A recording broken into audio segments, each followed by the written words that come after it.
Dear students, मैं अमित स्वागत करता हूं आपका अपने YouTube channel knowledge with Amit में। तो फ्रेंड्स, आज अपनी मैथ की क्लास रहेगी और इसमें हम लोग देखेंगे क्लास 10th की एक्सरसाइज 4.3। तो चैप्टर का नाम है अपने का द्विघात समीकरण। तो अब हम लोग देखते हैं क्वेश्चन नंबर 8, क्योंकि क्वेश्चन नंबर 7 तक जो है मैंने लास्ट वाली जो अपनी वीडियो है उसमें मैंने करा दिया है। और अगर आपने अभी तक वो वीडियो हमारी नहीं देखी है तो मैंने उसका लिंक डिस्क्रिप्शन में दे दिया है। तो सबसे पहले हम लोग देखते हैं क्वेश्चन नंबर 8। तो क्वेश्चन नंबर 8 में कह रहा है एक रेलगाड़ी एक समान चाल से, सबसे पहले आप लोग क्वेश्चन को पढ़िए। एक रेलगाड़ी एक समान चाल से 360 किलोमीटर की दूरी तय करती है। यदि यह चाल 5 किलोमीटर पर हावर अधिक होती है तो वह उसी यात्रा में 1 घंटा कम समय लेती है। रेलगाड़ी की चाल ज्ञात कीजिए। तो यहाँ क्वेश्चन में हमें निकालना है रेलगाड़ी की चाल। तो सबसे पहले हम लोग लिखेंगे माना रेलगाड़ी की चाल,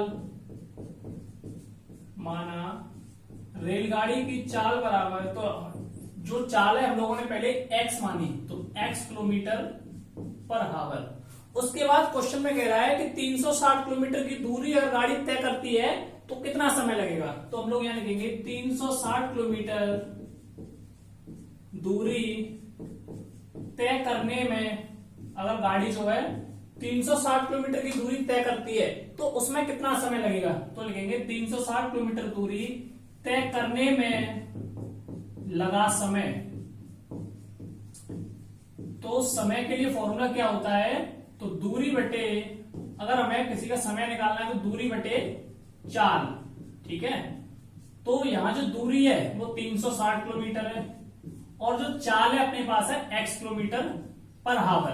ठीक है, तो अब क्वेश्चन में आगे कह रहा है कि यदि यह चाल 5 किलोमीटर पर हावर अधिक होती, क्या कह रहा है, अगर ये जो चाल है अगर इसमें हम लोग क्या करें 5 किलोमीटर पर हावर घंटा और बढ़ा दें तो हम लोग लिखेंगे चाल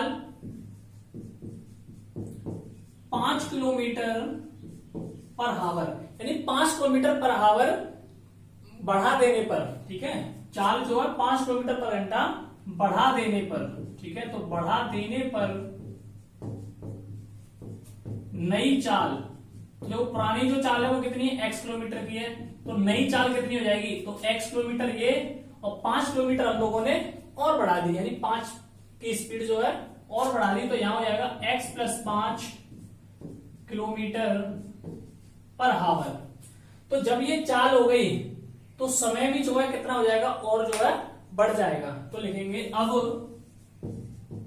360 किलोमीटर दूरी, यानी जो 360 किलोमीटर की जो दूरी है तो उसे तय करने में जो समय लगेगा, तो दूरी तय करने में लगा समय। तो इसको जो समय लगेगा कितना लगेगा, देखो पहले लग रहा है 360 और नीचे x, तो x कितना हो जाएगा, x + 5। ठीक है, इतना जो है हो जाएगा। अब क्वेश्चन में आगे कह रहा है यदि उसी यात्रा में 1 घंटा कम समय लेती है तो रेलगाड़ी की चाल। अब देखिए यहां तो प्रश्नानुसार देखिए ये दे रखा है अपने पास, जो पहले जो समय लग रहा है कितना 360 बटे x और माइनस 360 बटे x + 5 बराबर 1, यानी 1 घंटा जो गाड़ी कम समय लेती है। तो यहां से पहले इन दोनों का एलसीएम निकालेंगे, तो x और x - 5 का जो एलसीएम आएगा वो आएगा x और x + 5। ठीक है, ये जो है एलसीएम आ गया। अब x को x से क्या होगा, अगर यहां डिवाइड देंगे तो x से x कट जाएगा, कितना बचेगा x + 5 और यहां बचेगा कितना, यानी कि x + 5 में x + 5 ये और इंटू कर देंगे हम लोग 360 से। आगे दे रखा है माइनस, तो x + 5 से x + 5 कट गया तो क्या बचा x और इंटू 360 बराबर के 1। ये चीज हमें काटनी नहीं है यहां, बस खाली ये ध्यान रखने के लिए है। ठीक है, चलिए तो यहां तक किसी को कोई परेशानी नहीं होगी। x से देखिए x कटेगा तो x + 5 बचा और इससे मल्टीप्लाई करेंगे 360 से, माइनस x + 5 से x + 5 कट जाएगा तो x बचेगा, मल्टीप्लाई करेंगे 360 से, इक्वल टू में दे रखा है 1। अब x का 360 से गुणा किया तो ये हो जाएगा 360x प्लस 360 का 5 से गुणा करेंगे तो ये हो जाएगा कितना 1800 माइनस x का 360 से करेंगे तो ये हो जाएगा 360x बटे x प्लस के 5 इज इक्वल टू 1। अब यहां तक आ गया। अब देखिए 360 प्लस के x ये है और 360 माइनस के x ये है, तो यहां से कितना बचेगा, तो ये जो बचेगा ऊपर बचेगा 1800 और यहां बचेगा x का x से मल्टीप्लाई करेंगे तो x स्क्वायर और प्लस x का 5 से गुणा करेंगे तो 5x और बराबर के 1। अब नीचे भी 1 मान लेंगे तो क्रॉस मल्टीप्लिकेशन करेंगे हम लोग, तो क्रॉस मल्टीप्लिकेशन करेंगे तो ये आ जाएगा 1800 बराबर x स्क्वायर प्लस के 5x। अब ये इतना आ गया। अब इसमें हम लोग क्या करेंगे कि ये जो दे रखा है ना x स्क्वायर प्लस के 5x, ये प्लस का 1800 है, पक्षांतर करेंगे तो माइनस के 1800 हो जाएगा। ठीक है, माइनस के 1800 बराबर के 0। तो यहां तक मैं नहीं समझता हूं किसी को कोई जो परेशानी होगी। अब हम लोग यहां से क्या करेंगे, इसका मध्य बिंदु निकालेंगे। ठीक है, क्या निकालेंगे, मध्य पद निकालेंगे कि गुणा करने पर तो 1800 आए, ठीक है, और जोड़ने घटाने पर कितना आए 5 आए। तो यहां जो आएगा तो x square plus 45x minus के 40x माइनस के 1800 और बराबर के 0, यानी कि 45 और 40 ये जो हमारे मध्य बिंदु आ जाएंगे। तो 45 यहाँ पे x और आ जाएगा। ठीक है, 45x और 40x, 45 का और 40 का गुणा करेंगे तो 1800 और 45 में से 40 को घटाए तो 5x। ठीक है, इतना आ जाएगा। अब यहां से कॉमन लेंगे तो कितना आएगा x प्लस के 45 माइनस के 40, x माइनस माइनस यहाँ पे क्या हो जाएगा प्लस के हो जाएगा, 40 का भाग देंगे तो ये जाएगा 45 बार और बराबर के 0। ठीक है, तो इतना आ गया। अब क्या करेंगे यहां से जो चीज अब क्या क्या रहेगी, देखिए x प्लस के 45 और x माइनस के 40, तो ये जो इसके बराबर कितना हो जाएगा 0 हो जाएगा। तो अपने जो दो पद आएंगे, ठीक है, दो पद जो आएंगे तो x बराबर कितना आएगा, देखिए यहां दे रखा है x प्लस 45, देखिए तो x प्लस 45 बराबर 0, तो x बराबर यहां से हो जाएगा माइनस के 45 और दूसरा दे रखा है x माइनस के 40 बराबर 0, तो x बराबर हो जाएगा यहां से कितना 40। तो ये जो है दो अपने पास मध्य बिंदु आ गए। तो अब जो रेलगाड़ी की जो चाल है देखो कभी माइनस में तो हो नहीं सकती है, ठीक है ना, रेलगाड़ी की जो चाल है कभी माइनस में तो हो नहीं सकती है। तो रेलगाड़ी की जो चाल होगी तो यहां लिखेंगे रेलगाड़ी की चाल, रेलगाड़ी की चाल कितनी 40 किलोमीटर पर हावर, यानी कि रेलगाड़ी की जो चाल है 40 किलोमीटर पर घंटा इस समय है। ठीक है, तो ये जो है अपना आंसर हो जाएगा। अब हम लोग देखते हैं अपना नेक्स्ट क्वेश्चन, क्वेश्चन नंबर 9। तो अब हम लोग देखते हैं क्वेश्चन नंबर 9। तो 9वां जो क्वेश्चन दे रखा है, चलिए सबसे पहले मैं पढ़ता हूं। क्वेश्चन नंबर कह रहा है 9 में, दो पानी के नल एक साथ एक हौज को 9 सहित 3/8 घंटे में भर सकते हैं। तो देखिए ये एक पानी की टैंक हो गया, तो इस पानी की टैंक में दो नल आ रहे हैं, क्या है, दो नल आ रहे हैं, एक छोटा है और एक जो है बड़ा नल है। ठीक है, इसका ए नाम, इसका बी नाम। तो ये जो दो टैंक चालू है तो इनको जो भरने में समय लग रहा है 9 सहित 3/8 घंटे। इसका मतलब है 8 नम 72 और 3 75/8 घंटे इस टैंक को भरने में ये समय लेते हैं। बड़े व्यास वाला नल हौज को भरने में कम व्यास वाले नल से 10 घंटे कम समय लेता है। यानी कि बड़ा वाला जो नल है ये वाला, तो ये जो है छोटे वाले से 10 घंटे कम समय लेता है। तो क्वेश्चन में कह रहा है प्रत्येक द्वारा अलग से हौज को भरने में समय ज्ञात कीजिए। यानी क्वेश्चन में कह रहा है कि प्रत्येक को, यानी ए वाले को और बी वाले को, दोनों में ये ज्ञात करना है कि किसमें कितना समय लगेगा। तो सबसे पहले हम लोग लिखेंगे, माना बड़े नल को बड़ा नल, जैसे को माना बड़ा नल हौज को भरने में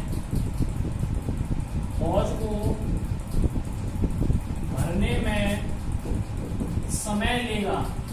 तो बड़ा वाला जो होगा तो समय कितना लेगा, तो वो लेगा x घंटे, ठीक है x। तो छोटा वाला जो है, तो छोटा नल हौज को भरने में, ऐसे ही आप लोग लेना, हौज को भरने में समय लेगा, तो ये लेगा x प्लस के 10, ठीक है। तो छोटा नल कितना लेगा, x प्लस के 10 आवर। अब हम लोग निकालेंगे कि 1 घंटे में जो है कौन कितना समय लेगा। तो यहां लिखेंगे कि बड़ा वाला जो नल है, तो बड़े नल द्वारा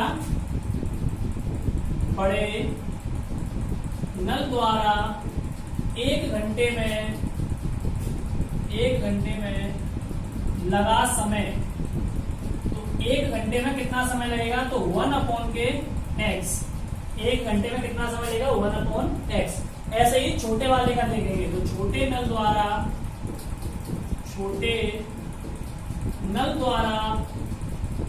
1 घंटे में लगा समय। तो छोटे नल द्वारा कितना लगेगा, 1/x प्लस के 10। तो ये बड़ा नल ले रहा है 1/x टाइम और छोटा ले रहा है x प्लस के 10। अब हम लोग निकालते हैं कि a वाला नल कितना लेगा और b वाला नल कितना लेगा। तो बड़ा वाला ले रहा है कितना, 1/x, छोटा वाला ले रहा है 1/x प्लस के 10, और दोनों का कितना दे रखा है, 75/8, ठीक है। तो 1 घंटे का ही निकालेंगे, तो 75/8। अब सबसे पहले यहाँ क्या करेंगे, तो इन दोनों का एलसीएम लेंगे। तो एलसीएम जो आएगा इन दोनों का, तो वो आएगा अपने पास कितना, x और x प्लस के 10। अब x से x में भाग देंगे तो ये x कैंसिल हो जाएगा, कितना बचेगा, x प्लस 10। इस x प्लस 10 का 1 में हम लोग मल्टीप्लाई करते हैं, तो यहाँ आ जाएगा x प्लस के 10। प्लस लगाए, प्लस लगा दिया। इस x प्लस 10 से ये x प्लस 10 कैंसिल हो जाएगा, तो क्या बचेगा, x। और x का 1 में मल्टीप्लाई करेंगे तो यहाँ हो जाएगा x, और बराबर में देखिए, अब पहली संख्या का हम लोग तीसरी से उड़ा कर देंगे, तो 8 एकम 8, तो ये 8 ऊपर चला जाएगा और 75 जो है नीचे आ जाएगा। तो यहाँ तक किसी को कोई परेशानी नहीं होगी। अब आगे देखिए, इस x, ये x और एक x, तो कितने, तो टोटल हो गए 2x प्लस के 10। नीचे x का x से मल्टीप्लाई कर देंगे, तो ये हो जाएगा x², ठीक है, और प्लस के 10x, और इधर दे रखा है 8/75। अब इस पूरे में से कॉमन लिया जाए, तो यहाँ पूरे में से कॉमन आ जाएगा 2, तो बचेगा x प्लस के 5, और नीचे x² प्लस के 10x, और यहाँ रह गया 8/75। अब ये देखिए, ये जो 2 है, इस 2 से इसको हम काटेंगे तो ये जाएगा 4 बार, क्योंकि बराबर में है तो ये कट जाएगा, तो 2 से कटेगा 8 4 बार। तो अब जो चीज बचेगी उतना हम लोग लिख देंगे। तो कितना बचा, x प्लस 5, नीचे x² plus 10x, x² plus 10x बराबर में 4/75, ठीक है। अब यहाँ क्रॉस मल्टीप्लिकेशन कर देंगे आपस में, 4 का x² में गुणा करेंगे तो यहाँ हो जाएगा 4x², 4 का 10x में करेंगे तो यहाँ हो जाएगा 40x, बराबर 75 का x में करेंगे तो 75x, और प्लस 75 का 5 में करेंगे तो ये हो जाएगा 375। अब पक्षांतर करेंगे तो यहाँ 4x² प्लस के 40x। अब ये जो 75x है, पक्षांतर करेंगे तो प्लस का है, माइनस हो जाएगा, तो यहाँ लिखेंगे 75x, और पक्षांतर करेंगे तो ये हो जाएगा माइनस के 375 बराबर के 0। अब इन दोनों का माइनस करेंगे तो यहाँ लिखेंगे 4x², 75 में से 40 घटाए कितने बचे, 5 में से 0 गए तो 5, 7 में से 4 गए तो 2, तो 25x माइनस के 375 बराबर के 0। अब 4 का और 375 का गुणा करेंगे मल्टीप्लाई करने पर, यानी अब इसका मध्य पद निकालेंगे। तो मध्य पद कितना निकालेंगे कि 4 का और 375 का गुणा करने पर वो संख्या आए, और माइनस करने पर कितनी आए, 25 आए, ठीक है। तो ऐसी संख्या से हम लोग क्या करेंगे, गुणा करेंगे, यानी मध्य पद निकालेंगे तो वो संख्या हो जाएगी हमारे पास 60 माइनस के 25, ठीक है, कितनी होगी 60 माइनस के 25 और x माइनस के 375 बराबर के 0। तो ये हो जाएगी 4x² माइनस के 60x माइनस माइनस ये हो जाएगा प्लस के 25x माइनस के 375 बराबर के 0। अब यहाँ कॉमन लेंगे तो 4x कॉमन आ जाएगा, तो यहाँ बचेगा x, ठीक है, 4x से स्क्वायर कैंसिल तो x बचेगा माइनस 4 से बाहर देंगे 60 में तो 15 बार 15 चौक 60 प्लस 25x माइनस 375, यहाँ 25 कॉमन आ जाएगा तो x माइनस 25 का बाहर देंगे 375 में तो ये जाएगा 15 बार और बराबर के 0। अब यहाँ से जो आंसर आएगा ये आएगा x माइनस के 15 एक तो और एक आ जाएगा 4x प्लस के 25 बराबर के 0।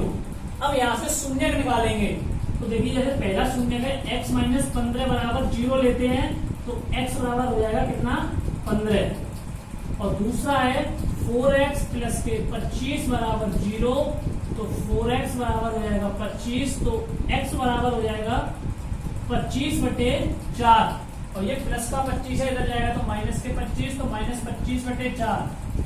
अब हमें जो टंकी में ये समय देख रहा था कि कितना समय लेगी तो माइनस में तो समय जाएगा नहीं, ठीक है, माइनस में तो समय जाएगा नहीं तो टंकी को भरने में जो समय लगेगा, ठीक है, तो बड़े नल को समय लगेगा x की वैल्यू रखो तो x की वैल्यू कितनी है, x की वैल्यू अपने पास 15 है तो बड़े नल को भरने में जो समय लगेगा तो यहाँ लिख लेना आप लोग, बड़े नल को हौज में भरने में समय लगा तो बड़े नल को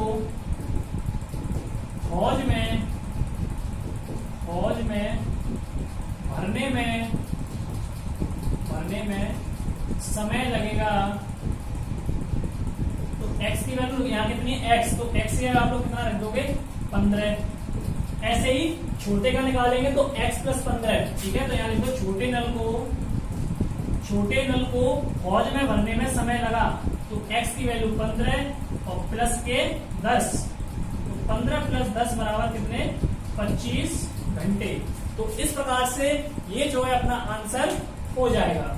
अब हम लोग देखते हैं अपना नेक्स्ट क्वेश्चन, हम लोग नेक्स्ट क्वेश्चन देखते हैं क्वेश्चन नंबर 10। तो 10वां जो क्वेश्चन है सबसे पहले आप क्वेश्चन को पढ़िए। क्वेश्चन कह रहा है मैसूर और बेंगलोर के बीच, देखिए ये हमारी मैसूर और बेंगलोर, तो ये हो गया मैसूर और ये हो गया बेंगलोर, तो इनके बीच की दूरी है 132 किलोमीटर, यानी यहां से यहां तक की दूरी है 132 किलोमीटर। एक एक्सप्रेस रेलगाड़ी सवारी गाड़ी से 1 घंटा समय कम लेती है, यानी एक तो चलती है इस रोड पे एक्सप्रेस रेलगाड़ी और एक चलती है सवारी रेलगाड़ी। तो जो एक्सप्रेस रेलगाड़ी है, ठीक है, कौन सी एक्सप्रेस रेलगाड़ी 1 घंटा क्या है 1 घंटा कम समय लेती है सवारी गाड़ी से, ठीक है, सवारी गाड़ी से क्या लेती है 1 घंटा कम समय लेती है। भाई एक्सप्रेस रेलगाड़ी ज्यादा तेज चलेगी और सवारी रेलगाड़ी माल वो ऐसी होती है पैसेंजर तो ज्यादा समय लेती है, प्रत्येक स्टेशन पर रुकती है। क्वेश्चन में कह रहा है एक्सप्रेस रेलगाड़ी की औसत चाल सवारी गाड़ी की औसत चाल से 11 किलोमीटर अधिक है, तो दोनों रेलगाड़ियों की औसत चाल ज्ञात कीजिए। तो हमें क्या करना है, दोनों रेलगाड़ियों की औसत चाल जो है ज्ञात करनी है। तो सबसे पहले हम लोग लिखेंगे माना एक्सप्रेस रेलगाड़ी की औसत चाल, तो औसत चाल हम लोगों ने पहले कितनी मानी, तो औसत चाल हम लोगों ने मानी x किलोमीटर पर आवर। तो ये तो हमने एक्सप्रेस रेलगाड़ी की मानी। अब हम लोग देखते हैं सवारी की, तो यहां लिखेंगे सवारी रेलगाड़ी की औसत चाल।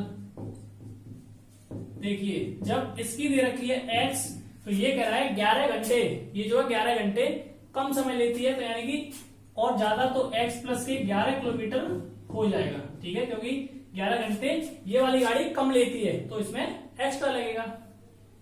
तो हमारे पास चाल आ गई। तो दूरी जो दे रखी है, तो टोटल दूरी हमारे पास कितनी 132 किलोमीटर, ठीक है, दूरी कितनी है मैसूर से बेंगलोर की दूरी 132 किलोमीटर।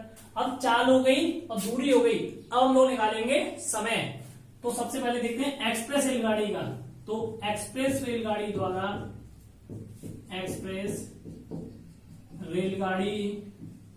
द्वारा लगा समय, यानी कि जो एक्सप्रेस रेलगाड़ी है वो समय कितना ले रही है। तो एक्सप्रेस रेलगाड़ी समय लेगी तो दूरी हमारी कितनी है 132, तो समय बराबर क्या होता है दूरी बटे चाल, तो चाल कितनी है x। तो ये तो समय निकल गया हमारी किसका एक्सप्रेस गाड़ी का। अब हम लोग देखते हैं सवारी गाड़ी का। तो सवारी रेलगाड़ी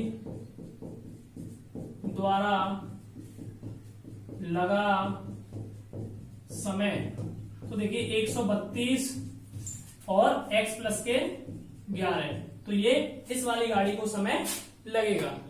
अब क्वेश्चन में कह रहा है कि इन दोनों गाड़ी में ये जो गाड़ी चल रही है एक्सप्रेस रेलगाड़ी से 1 घंटा समय कम लेती है। तो प्रश्नानुसार देखिए, यहां लगेंगे प्रश्नानुसार।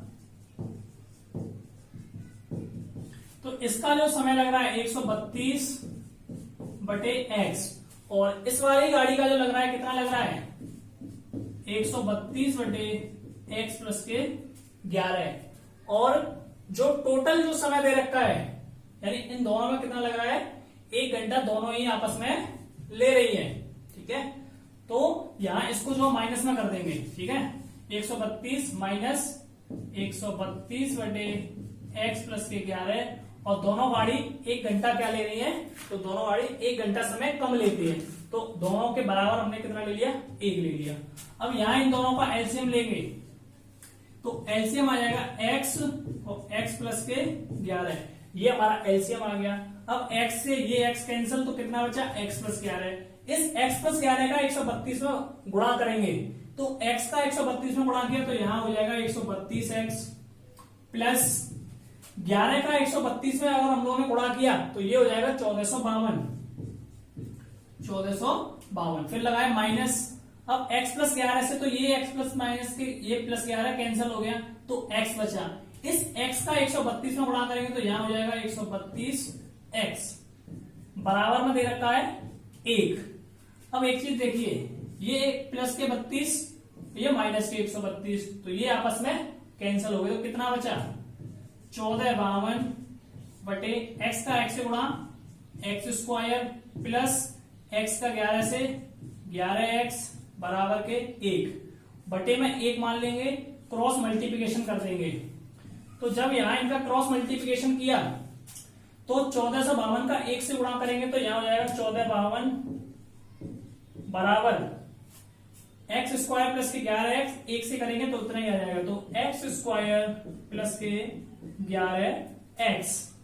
अच्छा, अब हम लोग क्या करेंगे देखिए, तो x स्क्वायर प्लस 11x पक्षांतर करेंगे 1452 का, तो माइनस के 1452 और बराबर के 0। तो यहां तक मैं नहीं समझता हूं किसी को भी कोई दिक्कत होगी। आगे क्या करेंगे देखिए, अब इन दोनों का हम लोग, अच्छा ये हमारे पास द्विघात समीकरण आ गया, मध्य पद निकालेंगे तो देखिए एक्स स्क्वायर प्लस मल्टीप्लाई करने पर 1452 आए और माइनस करने पर यहां कितना आए 11 आए, तो ये हो जाएगा 44 माइनस के 33 x माइनस के 1452 बराबर 0। तो एक्स स्क्वायर प्लस 44x, ठीक है, एक्स स्क्वायर प्लस के 44x माइनस के 33x माइनस के 1452 बराबर 0। इतना हो गया। अब यहां कॉमन लेंगे तो x कॉमन आ जाएगा, तो x प्लस के 44, ठीक है, यहां 33 कॉमन आ गया तो x माइनस माइनस यहां प्लस हो जाएगा, 33 का भाग देंगे यहां तो ये जाएगा 44 बार बराबर के 0। तो आंसर जो आएगा x प्लस के 44 कॉमन आ गया और x माइनस के 33 कॉमन आ गया बराबर के 0। अब यहाँ पे शून्य निकालते हैं तो देखिए x प्लस 44 बराबर, और उन्होंने 0 रखा, x प्लस 44 बराबर 0 रखा तो x की वैल्यू यहां से हो जाएगी माइनस के 44, ठीक है, माइनस 44, और x माइनस के 33 बराबर 0 रखते हैं तो x की वैल्यू यहां से हो जाएगी प्लस के 33। अब एक चीज देखिए, हम जो चाल निकाल रहे हैं तो चाल कभी भी माइनस में तो होती नहीं है, ठीक है, चाल कभी माइनस में नहीं होगी, तो ये वाली जो चाल है 33 हो जाएगी। तो औसत चाल, तो एक्सप्रेस गाड़ी की, तो आप लोग ऐसे लिखेंगे ना, एक्सप्रेस रेलगाड़ी की औसत चाल कितनी आ गई? 33 किलोमीटर। अब नीचे आपको लिखना है कि सवारी रेलगाड़ी की औसत चाल कितनी है? x प्लस के 11, तो x की वैल्यू 33 और प्लस के 11, तो 44 किलोमीटर पर हावर। ठीक है, तो यहां भी 33 किलोमीटर पर हावर। तो इस प्रकार से क्वेश्चन नंबर 10 जो है अपना कंप्लीट होता है। अब हम लोग देखते हैं क्वेश्चन नंबर 11। तो अब हम लोग देखते हैं इस एक्सरसाइज का आखिरी क्वेश्चन है अपना 11। सबसे पहले मैं क्वेश्चन को पढ़ता हूं। क्वेश्चन दे रखा है, दो वर्गों के क्षेत्रफल का योग 468 मीटर स्क्वायर है, यानी कि दो वर्ग दे रखे हैं। ठीक है, एक वर्ग जो दे रखा है अपना ऐसा दे रखा है और एक वर्ग दे रखा है ऐसा। तो क्या कह रहा है? दो वर्गों के क्षेत्रफलों का योग 468 मीटर स्क्वायर है यदि उनके परिमापों का अंतर 24 मीटर हो, यानी कि परिमापों का जो अंतर है वो कितना हो? 24 मीटर हो। तो दोनों वर्गों की भुजाएं ज्ञात कीजिए। तो हमें क्या ज्ञात करनी है? दोनों वर्गों की भुजा ज्ञात करनी है। तो देखिए, ये जो परिमाप है कितना दे रखा है? इसका x, और इसकी भी भुजा कैसी है? 1x। ठीक है, भुजा हमारी कैसी होगी? x इनकी भुजा हो गई। क्षेत्रफल बराबर जो फॉर्मूला होता है, क्षेत्रफल बराबर फॉर्मूला होता है भुजा स्क्वायर, और भुजा है हमारी x, तो ये हो जाएगा क्षेत्रफल बराबर x स्क्वायर। तो यहां से हम लोग निकालेंगे परिमाप। तो परिमाप हमारा जो होगा कितना होगा? 4x। ठीक है, परिमाप हमारा कितना हो गया? 4x। ऐसे ही इसका भी निकालेंगे, तो इसका भी जो परिमाप होगा, इसका x, तो यहां इसका हम लोग y लेंगे, तो इसका परिमाप हो जाएगा 4y। ठीक है, इतना आप लोगों को याद रखना है। तो जैसे हम लोग निकाले, तो प्रथम वर्ग की भुजा, यानी पहला वाला जो वर्ग है, क्या लिखेंगे? प्रथम वर्ग की भुजा। तो पहले वर्ग की जो भुजा है, तो पहले वर्ग की भुजा हम लोगों ने मानी x। ठीक है, प्रथम वर्ग की भुजा बराबर हम लोगों ने मानी x। तो दूसरे वर्ग की भुजा तथा दूसरे वर्ग की भुजा, देखिए पहले की हम लोगों ने x मानी है, इसकी मानी है y, तो यहां लिखेंगे y। ठीक है, उसके बाद क्वेश्चन में कह रहा है कि दोनों वर्गों की भुजाएं ज्ञात कीजिए और इनका परिमाप का अंतर दे रखा है 24। अब हम लोग क्या करेंगे? तो वर्ग की बात कर रहा है, तो वर्ग का मतलब होगा स्क्वायर, यानी कि x square plus y square. कितना दे रखा है? दोनों क्षेत्रफलों का योग। क्या कर रहा है? दोनों वर्गों के क्षेत्रफल का योग। क्षेत्रफल का योग दे रखा है 468, और इसको दे दिया हम लोगों ने समीकरण नंबर 1। अब परिमाप जो इसका कितना है? 4x है, और इसका कितना है? 4y। परिमाप दे रखा है 4x। ठीक है, 4x, और दूसरे का जो परिमाप दे रखा है वो दे रखा है कितना? 4y। तो 4x माइनस के 4y, तो टोटल जो परिमाप कितना हुआ? तो देखिए, और परिमाप यहां कह रहा है परिमापों का अंतर है 24। कितना है? परिमापों का अंतर है 24। तो अब इस पूरे में कॉमन क्या आ रहा है? 4 आ रहा है, तो यानी कि इसमें 4 से भाग देने पर, ठीक है, 4 से भाग देने पर, 4 से भाग दिया तो ये कट गया, इससे ये कट गया, यहां ये आएगा 6 बार, तो यहां जाएगा x माइनस के y बराबर के 6। कितना आ गया? x माइनस वाई बराबर के 6 आ गया। अब हम लोग क्या करेंगे कि ये जो x माइनस वाई बराबर ये जो 6 आया है, तो अब देखिए आगे, तो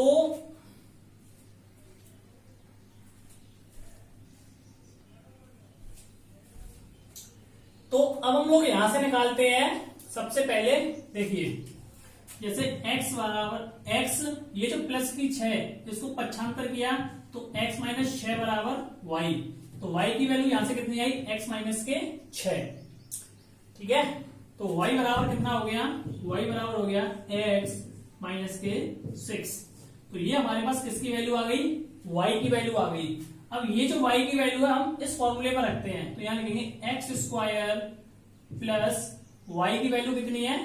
x माइनस के 6, और इसका क्या है? स्क्वायर, तो यहां लिखेंगे x माइनस 6 के स्क्वायर बराबर 468। अब यहां देखिए एक्स स्क्वायर प्लस ये जो फॉर्मूला बन रहा है a माइनस बी स्क्वायर, ठीक है, a माइनस बी स्क्वायर यानी एक्स स्क्वायर यानी a square plus b square, तो b की वैल्यू है 6, तो 6 की वैल्यू हो जाएगी 36 माइनस 2ab, तो 2ab यानी 6 दूनी 12x बराबर के 468। तो यहां तक मैं नहीं समझता हूं किसी को कोई परेशानी होगी। अब देखिए आगे, तो यहां क्या किया एक्स स्क्वायर, अब देखिए आगे ये एक्स स्क्वायर और ये एक्स स्क्वायर कितना हो जाएगा 2x स्क्वायर प्लस के 36 माइनस के 12x और 468 ये प्लस का पक्षांतर करेंगे तो माइनस के 468 बराबर के 0, ये इतना हो जाएगा।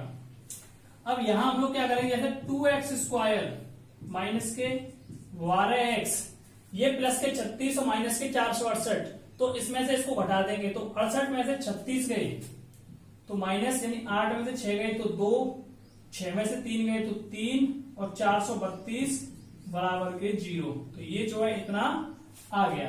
अब यहां हम लोग क्या करेंगे, अच्छा इस पूरे में हम लोग क्या करेंगे 2 कॉमन लेंगे, तो जब हम लोगों ने 2 कॉमन लिया तो कितना बचा एक्स स्क्वायर माइनस के 2 कॉमन लिया तो 6x माइनस 216 बराबर के 0, ठीक है, तो 2 कॉमन ले पर इतना आ गया, तो ये 2 हट जाएगा तो कितना बचेगा x square minus 6x minus के 216 बराबर 0। अब ये हमारे पास द्विघात समीकरण आ गया, तो इस समीकरण में हम लोग फैक्टर करेंगे तो मध्य पद निकालेंगे तो एक्स स्क्वायर माइनस यानी कि गुणा करने पर तो 216 आए और माइनस करने पर कितना आए 6 आए, ठीक है, गुणा करने पर 216 और माइनस करने पर 6 आए, ठीक है, तो ये संख्या हो जाएगी हमारी एक्स स्क्वायर माइनस 36x 36 और 12, ठीक है, तो एक्स स्क्वायर माइनस के 36x और हमारी कितनी हो जाएगी ये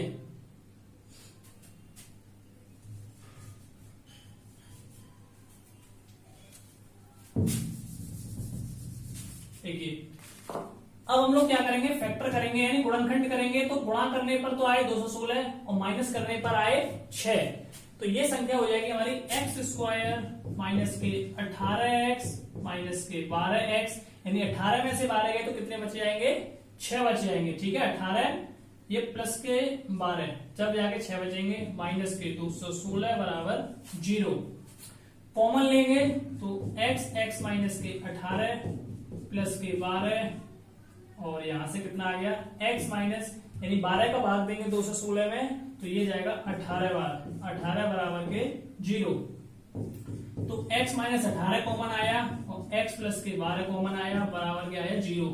यहां से इसके शून्य निकालते हैं तो x माइनस 18 बराबर 0, तो x की वैल्यू हो जाएगी प्लस के 18।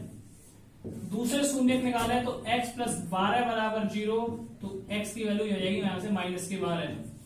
अब एक चीज देखिए, एक वैल्यू है 18, एक वैल्यू है माइनस के 12 और हमें जो क्वेश्चन में क्या दे रखा है भुजाएं निकालनी है, तो भुजा कभी माइनस में तो होगी नहीं, ठीक है, जब भुजा माइनस में नहीं होगी तो भुजा किस में होगी, तो पहली भुजा जो जाएगी तो पहली भुजा तो होगी हमारी कितनी कितनी रखिए x, तो x की वैल्यू कितनी होगी 18, ठीक है, तो पहली भुजा 18, दूसरी भुजा